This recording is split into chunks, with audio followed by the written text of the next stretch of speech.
آپ chief of general staff تھے جی. اس زمانے میں ڈرون اٹیکس پاکستان میں شروع ہوئے. آپ 2004 میں شروع ہو گئے تھے. 2004 میں پہلا ہوا تھا. میں 2003 میں چیف آف سٹاف کی جاب چھوڑ چکا تھا. اچھا, لیکن آپ فوج میں تو تھے نا, آپ کور کمانڈر تھے. کور کمانڈر تھے اور ہمیں یہ سنایا جاتا تھا کہ سارے فیصلے کور کمانڈر کرتے ہیں. اور یہ جو سارے معاملات تھے, لوگ پاکستانی جو ہیں امریکہ کے حوالے کیے جا رہے تھے, ڈرون اٹیکس ہو رہے تھے, کیا مشرف صاحب یہ سارے فیصلے آپ سے پوچھ کے کرتے تھے؟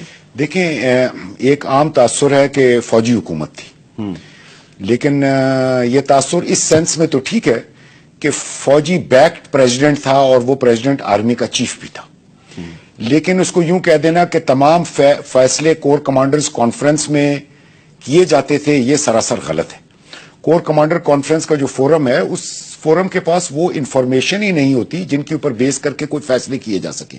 یہ گورنمنٹ لیول کے فیصلے ہوتے ہیں, ان کی انفارمیشن اور تمام ڈیٹا جس کے اوپر کہ وہ ذہن کام کرے اور پھر کسی آدمی نتیجے اور فیصلے پر پہنچے, یہ تو منسٹریوں کے پاس ہوتا ہے. کور کمانڈروں کے پاس تو اخبار اور رسالہ اور ٹی وی سے جو کچھ وہ دیکھتے ہیں وہ سمجھ کر وہ کور کمانڈر کانفرنس میں آ جاتے تھے. اور فوج میں ایک طریقہ ہے, ایک فوج کے کام کرنے کا طریقہ ہے جو میدان جنگ کے لیے بنایا گیا ہے, اور وہی طریقہ فوج میں چلتا ہے, اور اللہ کا شکر ہے کہ وہی طریقہ چلتا ہے, ورنہ تو فوج میں بہت کنفیوژن ہو. وہ جب بھی کوئی ایشو ڈسکشن کے لیے آتا ہے تمام لوگ اس پر اپنا اوپینین دیتے ہیں. پریزیڈنٹ ان سے پوچھتے تھے, کئی دفعہ اگر اوپینین میں بہت ڈفرنس ہو تو وہ لوگوں سے شو آف ہینڈ بھی کہتے تھے کہ آپ لوگ اس کو سپورٹ کرتے نہیں سپورٹ کرتے. کچھ لوگ ایموشنل قسم کی حد تک وہ اس کو اپوز کر رہے ہوتے تھے, کچھ لوگ سپورٹ کر رہے ہوتے تھے. اینڈ میں ڈیسیشن کیا ہوتا ہے, وہ پریزیڈنٹ کا ڈیسیشن ہوتا ہے, اور وہ کیونکہ نیشنل لیول کے ڈیسیشن ہوتے تھے اس لیے وہ ڈیسیشن وہاں پہ اناؤنس نہیں کرتے تھے. کیا پاکستان میں کچھ ایئر بیسز امریکہ کو دینے کا جو فیصلہ تھا آپ نے اس کی حمایت کی تھی؟ یہ فیصلہ اس طرح ہوا نہیں کہ کوئی اس کی حمایت کرتا. پوچھا ہی نہیں آپ سے کسی نے؟ نہیں, ایک دفعہ پریزیڈنٹ آئے تھے, وہ کور کمانڈر کانفرنس نہیں تھی, لیکن وہاں پر جب وہ کبھی آتے تھے جی ایچ کیو میں, اور کم ہوتا تھا کیونکہ وہ اتنے کاموں میں مشغول ہوتے تھے, تو وہ وہاں پر vice chief, C G S, D G M O, D G M I, کبھی کبھی D G I S P R بھی بیٹھے ہوتے تھے, اور ایم او کے کچھ اور افسرز جو پریزنٹیشن وغیرہ کے سلسلے میں وہاں ہوتے تھے. اس فورم میں یہ بات ہوئی تھی. پریزیڈنٹ نے کہا کہ امریکہ ریکویسٹ کر رہا ہے کہ ہمیں جیکب آباد ایئر فیلڈ پر کوئی فیسلٹی پرووائڈ کر دی جائے کہ اگر ہمارا کوئی جہاز ہٹ ہو جائے تو پائلٹ کی جان بچانے کے لیے اس کو وہاں ٹچ ڈاؤن کی اجازت دی جائے. تو جتنے لوگ بیٹھے تھے سب نے اس کو اپوز کیا کہ پریزیڈنٹ نے شروع میں کمٹمنٹ دی تھی کہ پاکستان اس جنگ میں ٹوٹلی نیوٹرل رہے گا. اسی بات پر لوگ آمادہ ہوئے تھے اس جنگ میں جو کچھ بھی ہو رہا تھا اس سلسلے میں. تو جب پریزیڈنٹ کو کافی اپوزیشن ملی تو پریزیڈنٹ نے کہا کہ میں امریکہ کو اس چیز کی کمٹمنٹ دے چکا ہوں. جن لوگوں نے اپوز کیا ان میں آپ بھی شامل تھے؟ ہاں, ہم 4-5 لوگ جو وہاں بیٹھے تھے سب نے کہا کہ یہ تو بڑا گڑبڑ ہو جائے گا اگر امریکن جہاز پاکستان کی ایئرپورٹ پہ اتریں گے اور یہاں سے اڑیں گے. تو وہ پریزیڈنٹ نے کہا کہ میں صرف ہیومینیٹیرین گراؤنڈز پہ یہ اجازت دے رہا ہوں, اور یہ میں ان کو اجازت دے چکا ہوں.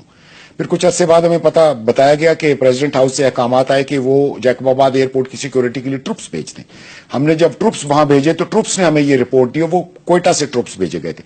ٹروپس نے یہ رپورٹ دی کہ وہ جیکب آباد ایئر فیلڈ تو پورا امریکنز نے گھیرے میں لیا ہوا ہے اور ہمیں اندر جانے کی اجازت نہیں ہے. اور پاکستانی فوج کو اپنے ملک میں اپنے ہی فوجی اڈے کے اندر جانے سے امریکی فوج نے روک دیا. جی, اور پھر ہم نے وہ گھیرا اس امریکن گھیرے کے باہر پروٹیکشن کے لیے لگایا, اور پھر ان لوگوں نے بعد میں ہمیں یہ بتایا کہ وہاں سے روزمرہ جہاز آتے جاتے ہیں. فیصل صاحب, کچھ عرصے کے بعد مجھے پرائیویٹ کنیکشن کے ذریعے یہ پتا چلا کہ پسنی ایئرپورٹ بھی اسی طرح امریکنز کے پاس ہے اور شروع سے ہے, اور مجھے اس کا پتا نہیں تھا.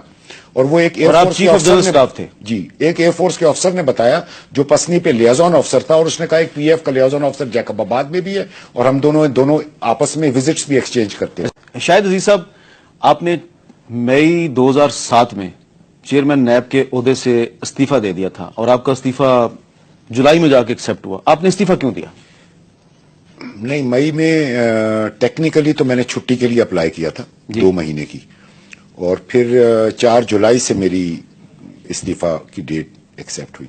میں نے استعفیٰ اس لیے دیا کہ میرے اوپر کافی زور تھا کہ بے نظیر کے میں کیسز بند کر دوں, خاص کر اسپین والا کیس ابتدا وہاں سے ہو رہی تھی, اور مجھے یہ کہا گیا کہ یہ بڑا نیشنلی امپورٹنٹ ایشو ہے, اس میں فارن کنٹریز بھی انوالوڈ ہیں, اور ملک کی سالمیت اور فیوچر کے لیے یہ بہت ضروری ہے, اور اس چیز کا فیصلہ ہو چکا ہے, تم اس کو روکنے والے کوئی نہیں ہوتے, اور یہ چیز ہونی ہے.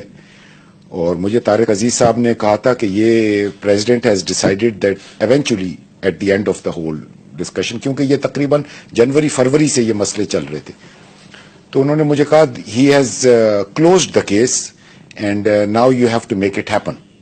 تو میں نے کہا میں تو اس کو نہیں کر سکتا کلوز. تو کہنے لگے پھر کوئی طریقہ بتاؤ کہ یہ کلوز ہو سکتا ہو. میں نے کہا اس کا پھر طریقہ یہی ہے کہ میں دفتر سے ہٹ جاتا ہوں اور آپ اس کو کلوز کرا لیں. تو انہوں نے پھر کچھ دیر کے بعد مجھے ٹیلی فون کیا اور انہوں نے مجھے کہا کہ ٹھیک ہے, ہم لوگوں نے مل کے اس پہ غور کیا ہے اور ہمارا فیصلہ یہی ہے کہ بہتر پھر یہی ہوگا کہ اگر آپ کے پاس اور کوئی راستہ نہیں ہے تو آپ استعفیٰ دے دیں. اور انہوں نے مجھے ساتھ کہا کہ اگر 2 مہینے کی آپ چھٹی لے لیں, کیونکہ اس وقت ملک میں ذرا حالات تنگ تھے, چیف جسٹس کا ایشو چل رہا تھا اور کافی ملک میں اس وقت گڑبڑ تھے حالات. تو پھر میں نے 2 مہینے کی چھٹی کو اپلائی کر دیا اور 4 جولائی سے میں نیب کے آفس سے فارغ ہو گیا. لیکن میں 3 مئی کے بعد نیب کے دفتر میں دوبارہ گیا نہیں.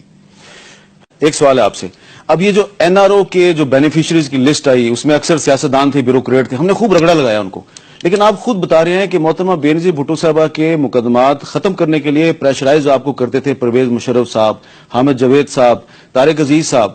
تو ان سے بھی پوچھنا چاہیے کسی کو بھی کہ آپ لوگ کون تھے کہ اپنے سیاسی فائدے کے لیے آپ نے کہا یہ سارے کیس بند کر دو. ان سے پوچھ گچھ ہونی چاہیے, پوچھ گچھ ہونی چاہیے. تو آپ کورٹ میں جا کے آپ بتائیں گے کہ مجھے یہ فون کرتے تھے سارے؟ میں نے بتا دیا, اس سے بڑا کوٹ کیا, ساری عوام سن رہی ہے, میں تو کہہ چکا ہوں آلریڈی. اچھا, میں اپنے ایویڈنس سے تو نہیں پھر رہا. میں یہ ایک اور